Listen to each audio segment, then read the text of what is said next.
What do you think?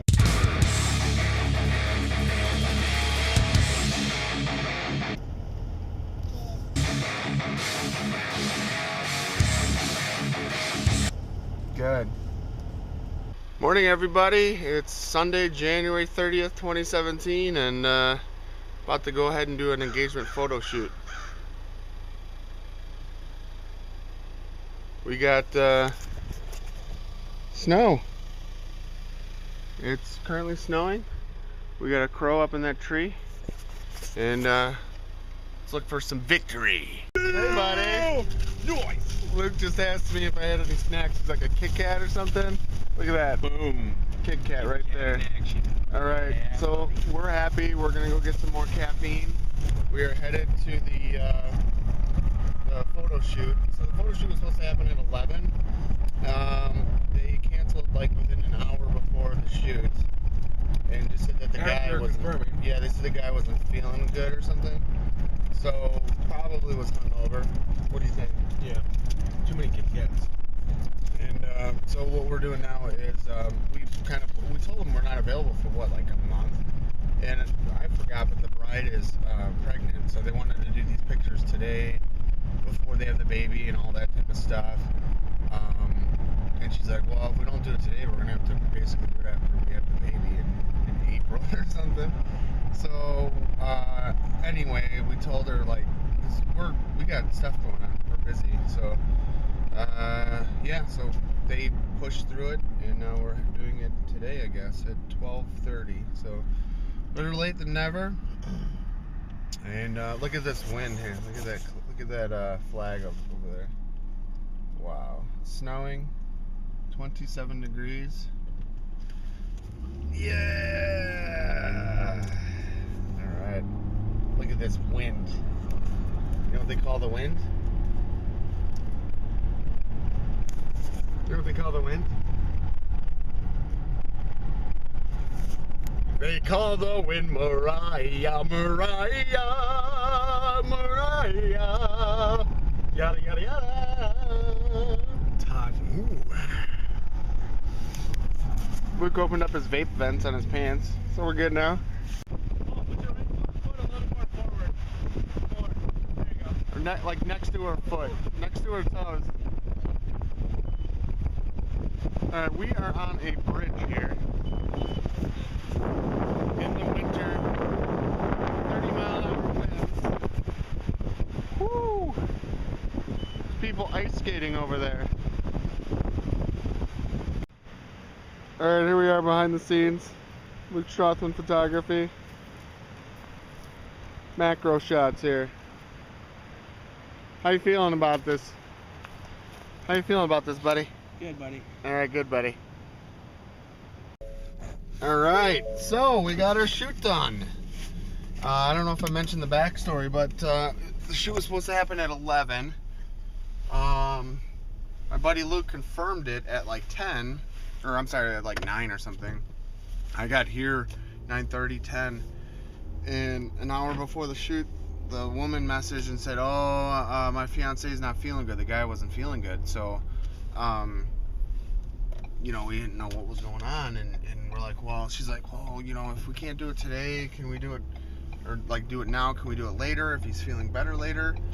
And I was just like, you know, I drove all the way out here.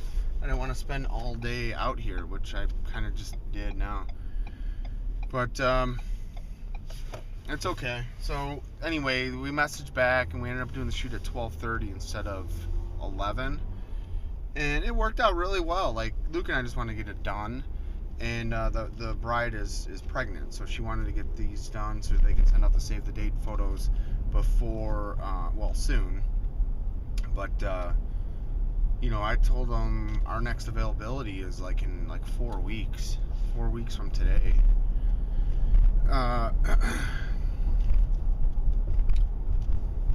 Yeah.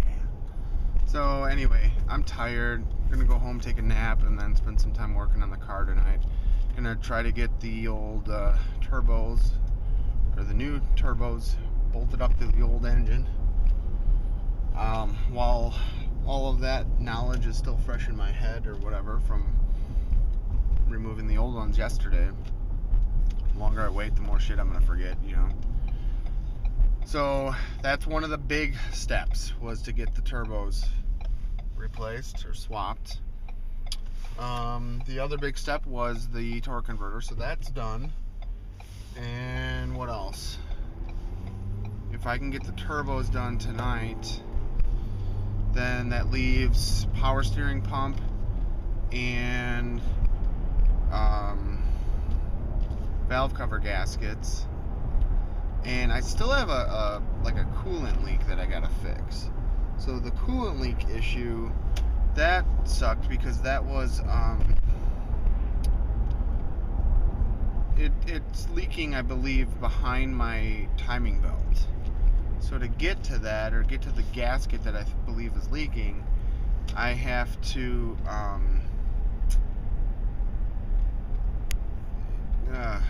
I gotta like halfway slide out the timing belt or something, and it's just not something I want to do.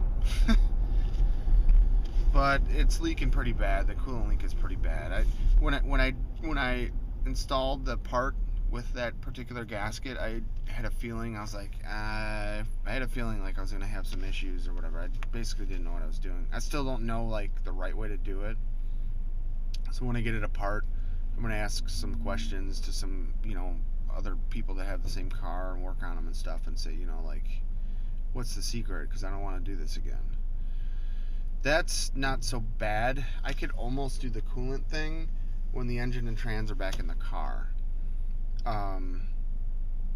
So after the turbos are swapped, I'll probably do the valve covers and the power steering pump next, and then I'm thinking after that, then I can bolt the engine and trans back together, and then swing it all back into the car. So trying to get like the big work done. I don't know. Yeah, it's just there's a lot of work needed, and you know, a lot of these smaller jobs that I'm doing have already been done before and stuff like that. So like the valve cover gaskets and all that have been replaced already. It's just like a common thing. These it's a dual camshaft dual overhead cam motor, and just the way the valve covers and all that type of stuff works, it's prone to leaking. And I think that's like any modern car. It's just that this car, it's 15 years old, but it had like bleeding edge technology for 15 years ago. So like all the cars that are on the street now have the same tech, but they're all new. So we'll see what happens in the future with like modern cars. I don't know. I'm trying to think of like, I don't even know people that like do maintenance on their cars. Like I don't even know anyone that changes their own oil, let alone like works on cars like for fun or whatever, works on their own cars. But I always thought, you know, like either obviously like a doctor or a mechanic would be like a really good field to go into, because, you know, like anything else, like people and cars are always going to need work done to them, like forever. Electric cars are going to change that because there's no fluid. There's no the only like old school tech on an electric car, like let's say a Tesla, are the brake systems. It's still a hydraulic brake system that you I guess that's mandated by law. It has electric parking brake, but a hydraulic brake system. But other than that, if you think about it, like your hands probably shouldn't or wouldn't even get dirty. It's amazing. Working on them, I mean. Ugh. So no oil, no gas. That sounds amazing to me. So that's the route I want to go for sure. Like in the near future, like I want to get a Tesla, and I think they're getting less expensive and all that. Or they're coming out like different models and stuff. But after I drove a P90D through a vendor at work. It was a dual motor, all-wheel drive Tesla, which goes like 0 to 60 in like 3 seconds or less. I think it's like 2.8 seconds. And it's silent. Autopilot, all that stuff. So it's probably somewhere in the $130,000 to $150,000 range. So that car costs as much as a basic house. But I really enjoyed it. I like it. And they make, you know, in more, I should say, less expensive models and all that, of course. But I just like the premonition of it. I love the idea of it. I don't like having to stop for gas. I'm already plugging in all my devices and all that daily. So why not, when I come home, plug in the car? You know, like, don't even worry about it. So, it's about it. So, I am just coming up onto the region where we just did our shoot. See how it dips down here? And over here is where we did the shoot down there, down by the river. So way down there's the bridge and all that. So that's it. Stay tuned for more. Alright, it's burger night. What do you think? Good? Alright, she's giving her thumbs up.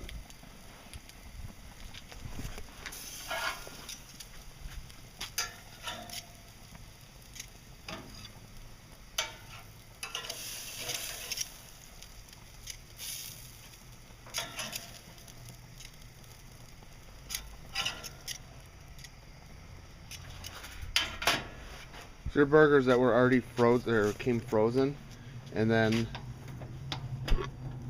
you just cook them from the freezer.